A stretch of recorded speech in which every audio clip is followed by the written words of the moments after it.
Hello and welcome back to the Yellow Couch. It is a pleasure to introduce my guest today. We have none other than Lina Ratansi, who is the CEO of RSM Eastern Africa.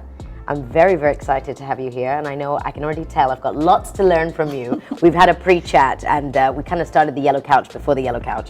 But karibu sana, Lina. Thank you for having me. Thank you. Very welcome. Very welcome. Glad you're here. So I want to just start by talking about your leadership journey. You have kind of risen to the top. You're an entrepreneur now, but weren't always. Maybe could you give me a little bit of background on your journey to where you are now? Okay, so I started off my journey with one of the big fours. I stayed in the same firm for 14 years. Of the 12 years I actually worked in Tanzania and 2 years in UK. As I mentioned, I started off as an intern and rose all the way up to a senior manager director level. In 2007 is when I decided to take a break. I really needed a break after having worked for 14 years, almost 16 hours a day. Wow. I thought I would take at least a year off, but I had my current chairman, Ashif Kasam, knocking at the door when he found out that, yes, there is somebody in the audit profession who has just left the Big Four, and he was persisting that I set up the operations in Tanzania for him. Wow. So, rightly or wrongly, I said yes to him, and here I am. It's been 14 beautiful years with RSM in Tanzania. Wow, so 14 pre and 14 now. Absolutely. Amazing. So you can guess my age now. No. So, okay, that's very interesting. But did you manage to get that break that you wanted? At least a little bit of break? Sadly, no. I just got literally 3 months break, and that was to move home from where I was to where I currently am. Yeah. But it was a good break in the sense I was able to reflect on what it is that I wanted to achieve. And when I started asking myself, what is it that I want to do and why am I going back into the profession? Yeah. Being an auditor is not easy. Sometimes the hours continue to prolong. You don't say that it's 5 o'clock, I close my office and I go home. But I realized that I was getting a kick in learning new things, understanding how different industries operate. Mm-hmm. So I continued being in the audit profession in my firm as well until 4 years ago when I set up the consulting department as well. And currently, basically, I concentrate on tax, on business process outsourcing, company secretarial, and transaction advisory. Wow. So I think it's been a long journey, but a fruitful one. A lot of learning along the way. So it's not only just learning whilst doing your work, but also a lot of learning through various institutions that I'm a member of, one of them being the Entrepreneurs Organization, taking on leadership role with EO as well. The path to leadership is not always easy, as you know. Yeah. So I've learned new things along the way, and I would say I am grateful for where I am. Yes, that's wonderful. Gratitude is key to success. Absolutely. So my question to you is making that jump from being employed, working with the Big Four for all those years and all those hours, and then jumping into something and suddenly being the boss and, being the person that has to motivate others. Talk us through that transition in terms of, employment to entrepreneurship. Any advice for anyone who's thinking about it? You see, I think it's always difficult to make a jump from being an employee to an entrepreneur. Mm-hmm. But once you have understood the fundamentals of the profession, or you've understood the fundamentals of what it is that you want to do, and your foundation is strong, you should be able to make a success of your business, but let it not make you believe that you will be working less hours, right? Yeah. You may not be working in your business, but you'll be working on your business, looking at things from a different angle. Yeah. But the hours continue to be as long as you want or as short as you like, depending on exactly what it is that you want to achieve. Yes. Being an entrepreneur, I would say I have learned how to be a good leader. I think over the years, my leadership style has evolved. I think if you look at it 20 years ago, it was more like an authoritarian type of leadership, you know. Yes. You either do it or you're out.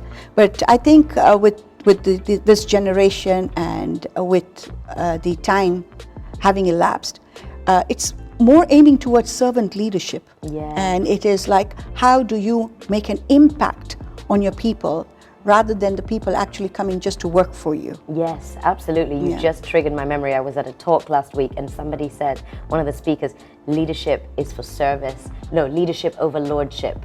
It's about service to others. And Absolutely. I think that's exactly what you've just Absolutely. said. Very interesting. So tell us a little bit about the Entrepreneurs Organization. How has that supported you in terms of your navigating this new world? Okay, so I joined EO about 5 years ago and immediately took on a leadership role. So I became the forum chair. EO is an organization of entrepreneurs. There are certain requirements to become a member of EO. But the key part was understanding what are the challenges entrepreneurs face, how have they overcome those challenges, what were the leadership skills basically they had or they lacked, and what is it that you could learn from your fellow entrepreneurs. In addition to that, there were a couple of trainings that were basically done, particularly learning events as we call it, with MIT, Harvard. Wow. You know, if you were to invest a little bit of time, you don't really need an MBA degree to understand how to be an effective leader.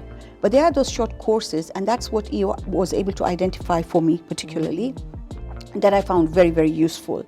And I think the next thing was, you know, taking on leadership roles. Sometimes there's a lot of anxiety, will I be able to do a just role or not?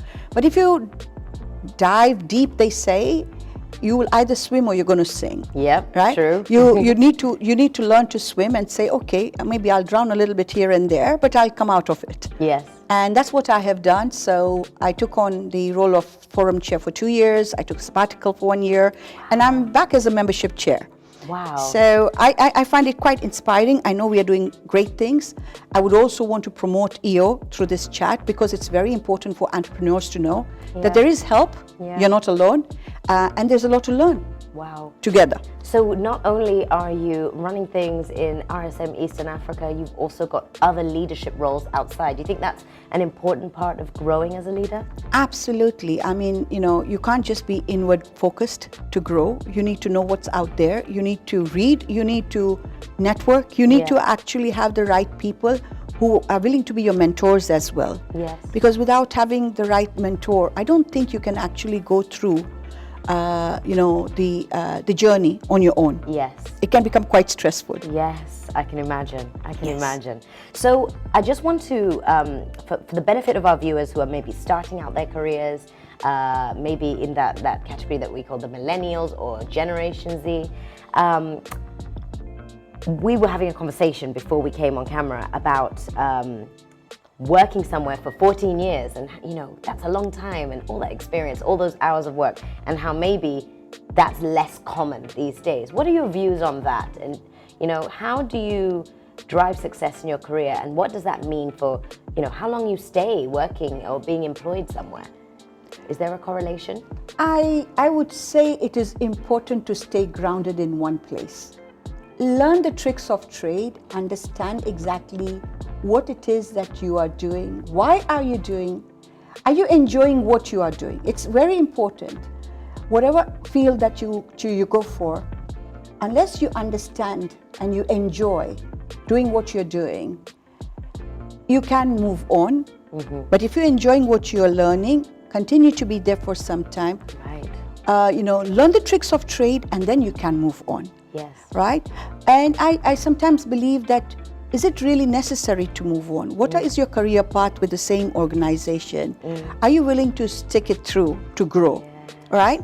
I think the millennial believe that every year or 2 years, if they jump into different organizations, they're going to become prosperous, or they're going to basically become affluent over time. Yeah. It's not all about the monetary gain. Sometimes I believe it is the know-how, the experience that you get being in the same organization for at least 5 to 8 years as such. Yeah. And I would say, stick it through for some time. Yes. Stick it through to gain the experience that will propel you later. Absolutely. And do you think that's definitely played a part in your entrepreneurship journey, the experiences you had before? I would say so, because if you look at it, starting off as an intern and learning the tricks of trade, when I see new interns coming into RSM as well, I understand their anxiety, I understand, what their concerns are. Yes. And it's easy to explain to them, that you're not alone. It will take time to understand how things work. Yes. And you will go up as long as you acquire the right skills. Yes. So having actually walked the journey, it's easy for me to explain to them and give them that comfort that we all go through these challenges. Yes. Not all days are equal. Sometimes, the tasks are challenging. Sometimes you yourself are not in the right frame of mind, but it's a journey. But the fact that you've been there, that's perfect. I've been there. That you can support your Absolutely. team to grow as well. And I think another thing that you said that was so important is that the question you have to ask yourself is, are you willing to stick it out to grow? I think that's a really, really important insight. And that's only a question that an individual can answer for themselves. True. So back to entrepreneurship, because I'm very interested in this part of your journey. There's a perception from the outside looking in that entrepreneurs are risk takers, daredevils, always doing crazy things and making big decisions. I don't know if that's true or not. You tell me from your perspective. But I'd like to know, on the subject of risk, what's the most important or the biggest risk that you took and why? I think the biggest risk I would say I took was to become an entrepreneur. Okay. But I stuck with my profession rather than moving into a different profession. Whichever profession you go in or business you go in, there are always risks. And how you approach risk, you have to approach it with a growth mindset. Yeah. Not every day is going to be the same. The challenges are different. You need to just ask yourself, what is it that I can actually work on? You need to assess what are the battles that you want to fight and what are the battles that you would rather not have. Okay. So I choose my battles wisely of late. Yeah. Easy to understand, what exactly it is what would be the outcome. Yes. Once you understand the outcome, you're willing to basically invest your time and your energy into. Right. Taking a risk, I think being an entrepreneur is indeed risky. You might have it or you might not have it. Yeah.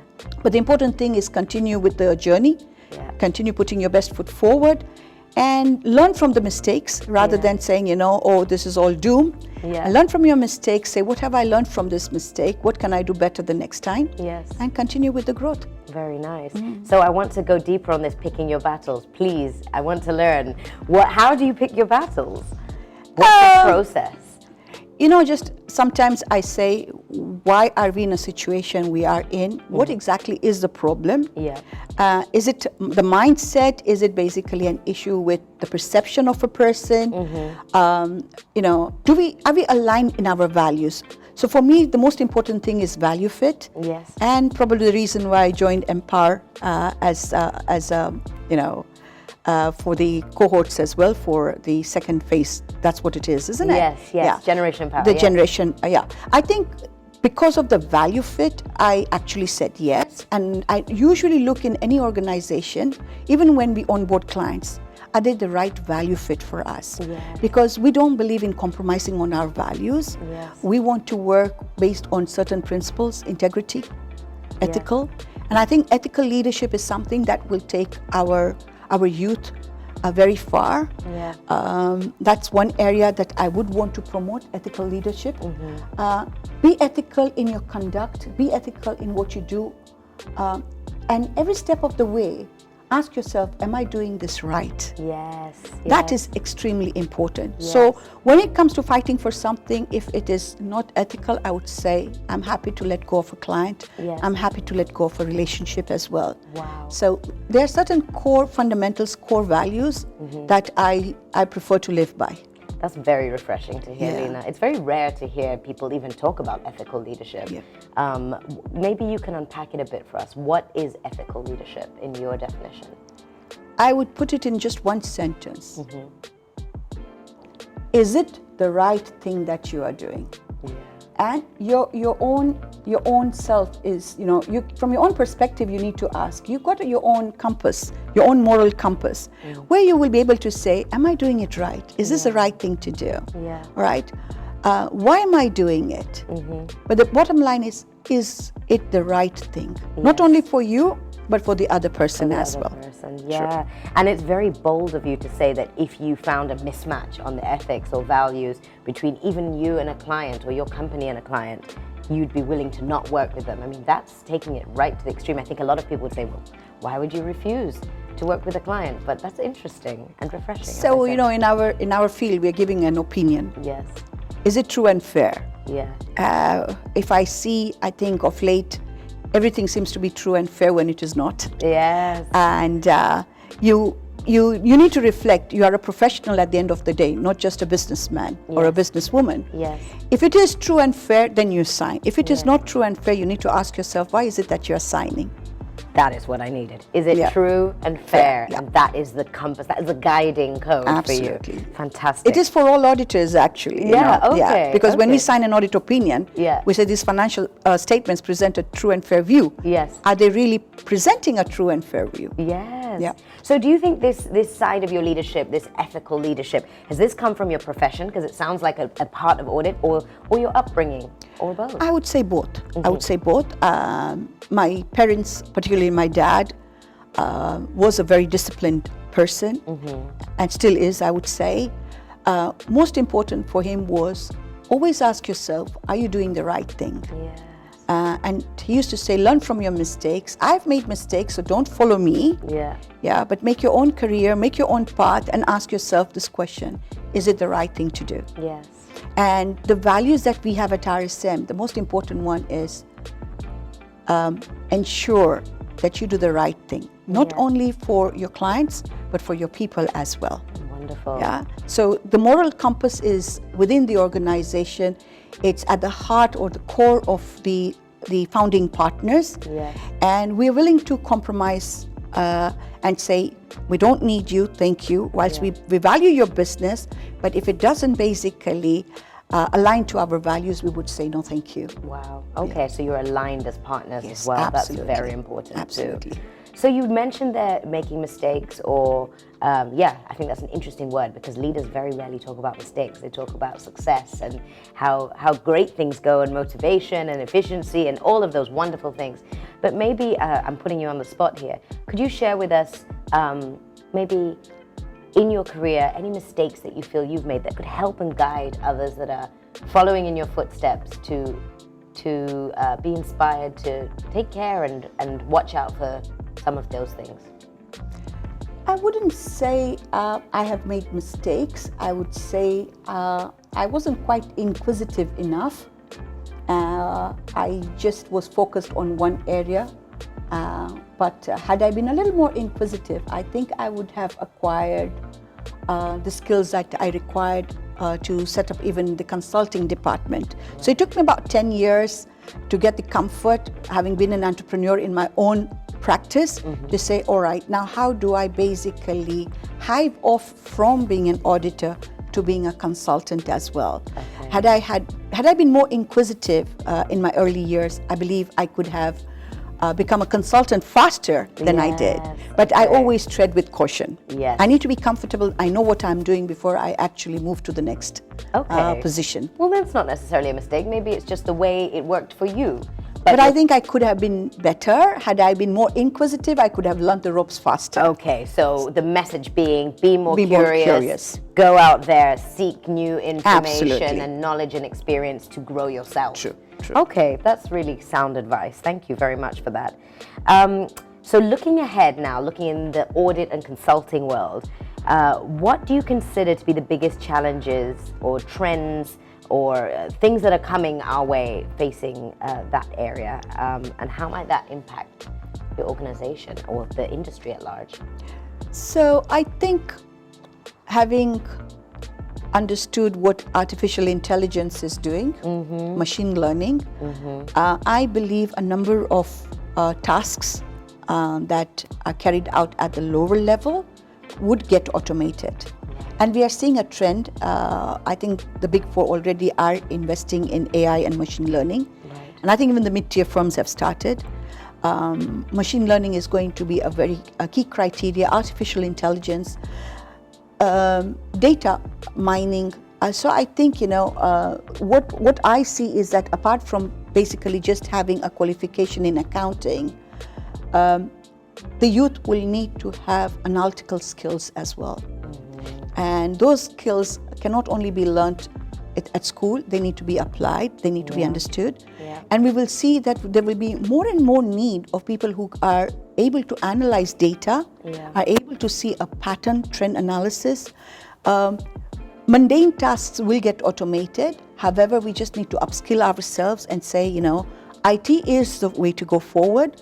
And I'm seeing tasks will get automated, whether it's in our profession, in banking, as you are seeing the trend. Yes. It's all basically going towards the next generation, which is going to be all driven by the Internet of Things. Wow. Yeah. So the next generation of auditors and consultants are people that are more skilled in data analysis and analytics and finding trends, as opposed to some of the more administrative tasks. Is that what you're so saying? the admin task would get replaced, but I think where we will really still be required is how do you analyze the data? What do you make of it? Yes. Right? Because things like, the models that we use, whether it's discounted cash flows or whether we're using a multiple for our valuations, all that basically can be done by the click of a button. Right. But what do you make of it? What do you make of that data is very important. So the human side, you're saying, still will live on. Absolutely. We're not going to be completely replaced. Absolutely not. I think that's an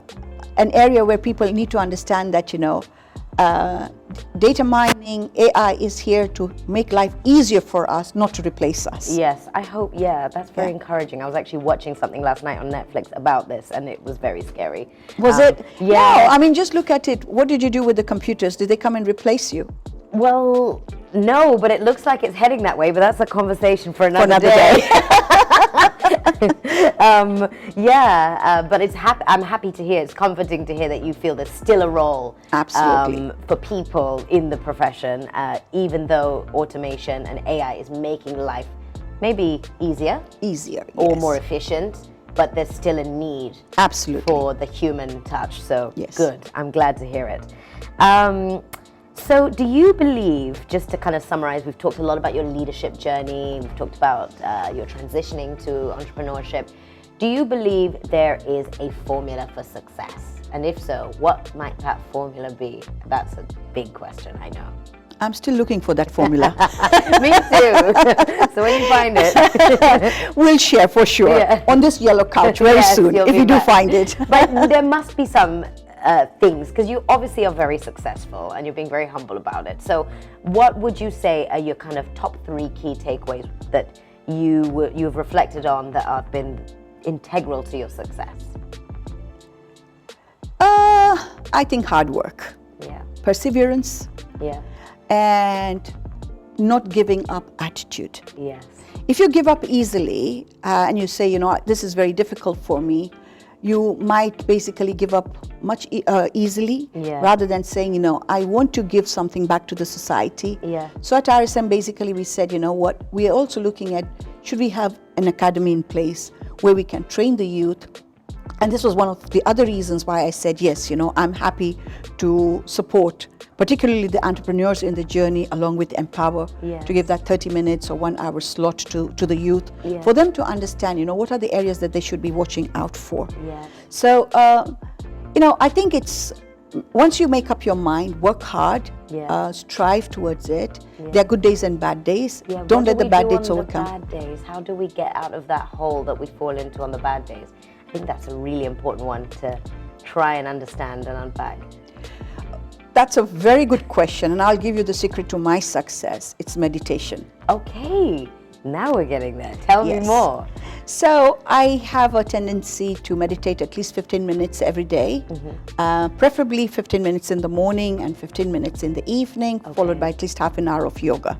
Wow. So yoga is a must for me, and it's not for me to keep fit, but it is basically just to make sure that I have that flexibility and the peace of mind. The deep breathing actually helps. Yeah. So I continue to practice yoga and meditate in as much as I can. And there are days when I get frustrated at work or on ideas when my team brings in. If they see me taking a huge breath, they know, okay, she's just trying to let go before she bursts. Yes. Or she's trying to control her emotions. Okay. And they say, uh-oh, you're taking a deep breath now. What's happening here? I said, no, I'm just putting things into perspective. Self-regulation happening. Self-regulation happening, absolutely. I think you need to just self-regulate. Yeah. There are bad days. Sometimes, you don't get what you were looking for, and you say, why did it go wrong? Yeah. Do I give up? Should I just throw in the towel and say, enough is enough. Yeah. I can manage this on my own, or I just want to stay at home. Yeah. And it happens often. Yeah. But you just sleep it through the night and say, tomorrow will be a better day. Yeah. Yeah. That's very important, I think, and inspiring for our viewers and people, as I said, that are following in your footsteps, to hear that even people who are successful have down days. Absolutely. And feel like they're failing or feel like they've made mistakes. But actually, it's about picking yourself up, carrying on, seeing tomorrow as a new opportunity. True. I think that's a very important message for our viewers and for me. Thank you. So talk us through a typical day in the life of you. What time do you wake up and what happens?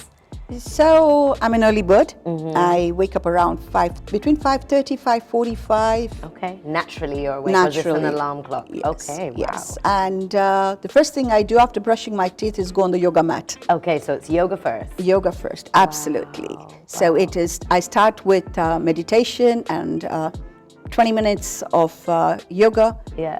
If time permits, half an hour, depending on what time I want to leave home. I'm usually out of home by 7:45, at work by 7:15 latest. Okay. And basically, the morning hours are for work, afternoon hours are for marketing, for networking. Yes. Evening time, it's, in as far as possible, a must to be with my spouse and my dad to have dinner together. Yes. Yes. Oh, lovely. And meditation is happening in the morning? Meditation usually in the morning. In the evenings, if I get 10-15 minutes, and I'm on the floor again. But it's important for me to meditate in the morning. Wonderful, wonderful. Nighttime, 10 minutes just before hitting bed is to practice gratitude. I try to reflect what went well during the day, what didn't work out, why didn't it work out, what have I learned from it, and how do I not make the same mistake again. Wow, that's very disciplined. So you do that every night? I do. And do you think that that's really helping you on your journey? Or? It does, because I'm reflecting on, where is it that I as a leader need to work on as well. It's not always the other side, but as leaders, we need to reflect and improve. How could I be better? Shining a light on yourself. Absolutely. Fantastic. Okay, that's really important message as well for the leaders out there. Okay, and what did you want to be when you grew up? Like, was the dream always to go into audit, or did you have other passions? Tell me about that. I never wanted to be an accountant. I wanted actually to be in business, but I got carried away due to various circumstances, family or otherwise you could say. Yeah. And then when I got into this journey of being an auditor, I continued for 14 years. I put my best foot forward every morning. Yeah. And then this opportunity came of setting up a practice, and I said, here it is, you wanted to be a businesswoman. Yeah. So there you go, in your profession as a buesswoman. You're a professional. Win-win situation. So it's been a win-win situation. That's wonderful. Yeah. So it's almost like the stars aligned for you perfectly. After 14 years, yes. Well, never too late. Good things come to those who wait. Absolutely. I think that's a Guinness advert, actually. Okay, great. So I think we're at the section of our Yellow Couch where we get to the trivia. So I've got some interesting, somehow wacky questions for you. Bring it on. Just so we can get to know you a bit more. So I'm going to start with a bang. Coffee or tea? Tea. Okay, interesting. Why? I'm an Indian. Love it. Okay, good. If you had to eliminate one thing from your workday, what would it be? Wow, now that's an interesting one.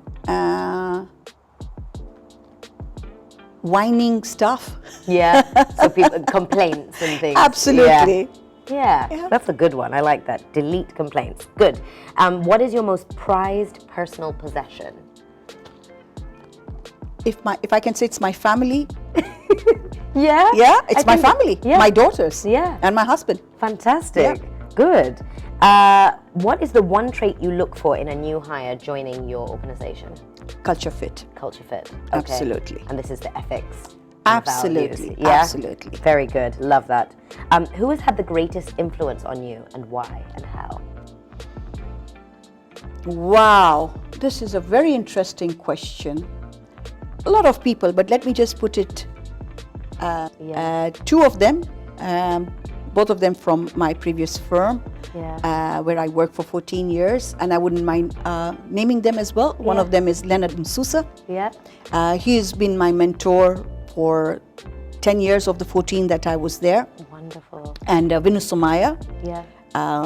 Both of them, they're still around, and they continue to mentor me to this day. Wow, that's fantastic. So mentorship is a very mentorship key is ingredient. Absolutely key, absolutely key. You know, I mean, you can go to them, you can ask them questions, and they're willing to guide you, to help you think through the process. They don't give you an answer, but they help you to just, you know, think through different perspectives, come to the conclusion that you want to come to, or get the answer that you're striving to get.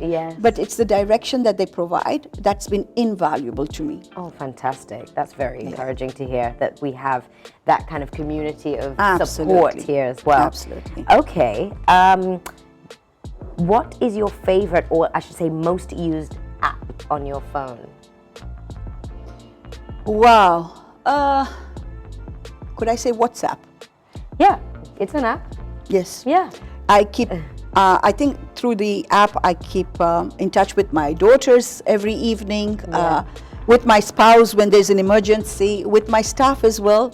So we've got a lot of group chats as such, you know. So if I'm here at the Yellow Couch, I just have to say I'm off to Empower, or I'm here. Very easy, and I think, you know, just to keep everybody in the momentum, knowing where we are, what we are doing. So that's an app I prefer using most of the time. Very good. What is the last movie that you watched, and was it any good? Do you recommend it? Or book that you read, if you prefer. So in terms of the movie, it was the last James Bond movie. Oh, okay. Is it good? I haven't seen it yet. I haven't heard great things, to be honest. But that's now you're putting me in a spot. I mean, if you like action movies and a long one at that, 2 hours plus, then it was good. Okay. But sometimes I just tag along with my spouse, and when I see him being happy, I'm happy. Okay, I love Let me put it that way. Yeah, it was average. Okay, good. Book? Are you an avid reader? I do, and I listen to a lot of books on Blinkist. Okay, so nice. as I drive during my morning and afternoon runs to office and back, I'm usually listening to a book or two. Okay. So far this year, it's 100 books. Yeah.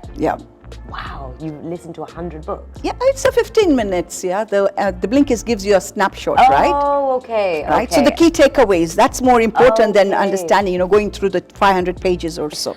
Love it. So just cut to the message. Very good, very good. And any podcasts that you'd recommend? Are you listening to any? No, I'm not a podcast person, but I prefer basically to listen to Blinkist. And I'm currently reading a book called Discover Your True North. Trying to basically go through even the exercise in it, you know, to find my purpose and why, because you need to explore why are you doing what you're doing, and what makes you get up in the morning. And I think I've discovered my why, and that is basically to promote the youth in our profession, to make them better leaders, to make them better professionals.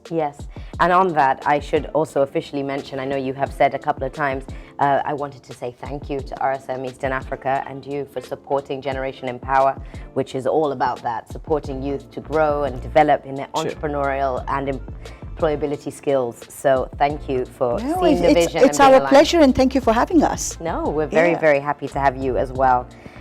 So with that said, I think we've come to the end of our session, but I just wanted to give you the final word. Lina, thank you from me for being here and for sharing and being so open and interesting.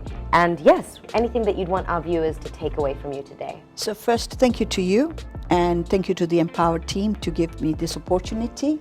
As a parting word, I would say, keep striving. Wonderful. Keep it simple. Keep striving. Excellent. If you enjoyed this chat, please follow us. We're on YouTube and subscribe to our channel at Empower Limited. We'd love to see your comments, what you thought of this session and any other sessions that we've had recently. So thank you. Please tune in next week for more.